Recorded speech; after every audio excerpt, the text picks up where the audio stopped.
and the section near Jiyuanguang was key to the defense of the capital.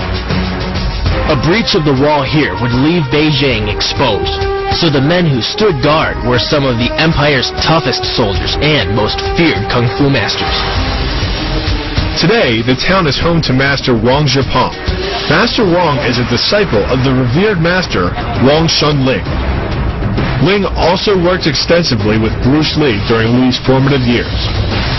And it's the skills that Ling taught him that made Lee arguably the greatest martial artist of his time or any other. The style is called Wing Chun. Master Wang's Wing Chun is built around the concept of efficient, close-quarter combat. Tight, coordinated movements are used to reduce the distance between you and your opponent. From there, a series of knees, elbows, or rapid-fire punches are used to injure and even kill. There's no wasted motion. Because of its close-quarter nature and its efficiency, Wing Chun has been adopted in the West in many women's self-defense systems, which wasn't surprising when we learned how Wing Chun came to be. In the Qing dynasty, a woman started the style of kung fu to protect herself. In the 18th century, a local warlord tried to force a woman named Yin Wing Chun to marry him. But Wing Chun struck a deal. If she could beat the warlord in a fight, she could have her freedom. Wing Chun trained in a rapid-fire style suited to quick, diminutive fighters. Her hard work paid off. She won the fight, and the art of Wing Chun was born. Whether you're male or female, the core strike in any Wing Chun attack is the straight Wing Chun punch. Just a straight punch? Just here? It's the shortest distance between you and your opponent. To execute the Wing Chun punch, the fighter quickly moves inside his opponent's punching range. Good. With his hands in front of his chest and his elbows tucked in, the fighter quickly rotates and extends his fist.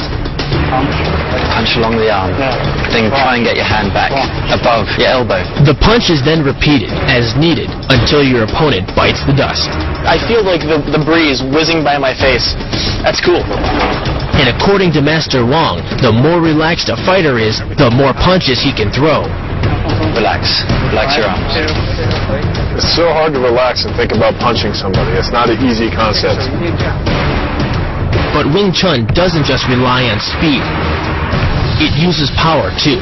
He's excited. Oh, yeah, that sucks. And even through a pad from, this far away, you feel a lot of power. The key to this synergy of speed and power is punch technique, punch location, and punch frequency.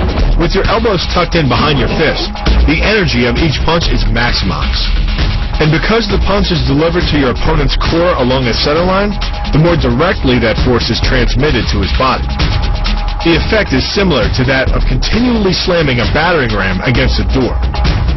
No matter how strong, it can only sustain so many blows before it collapses.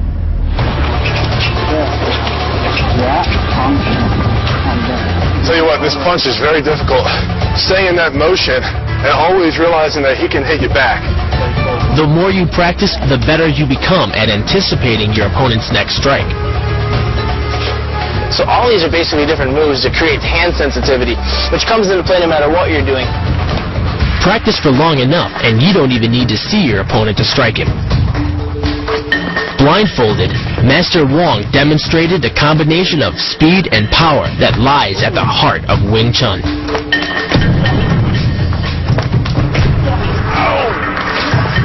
Okay. See, that's for real. If you break your training partners, you don't have anyone to play with. But Master Wang explained he was actually taking it easy on his sparring partner. At full force, that punch would have broken this guy's ribs. He was fluid just as fast, and he saw his openings, and he was kicking his butt blindfolded. Yeah, and he hit him right in the solar plexus, and we got to see him puke over the Great Wall of China. But one punch, no matter how devastating, wouldn't be enough to survive a fight.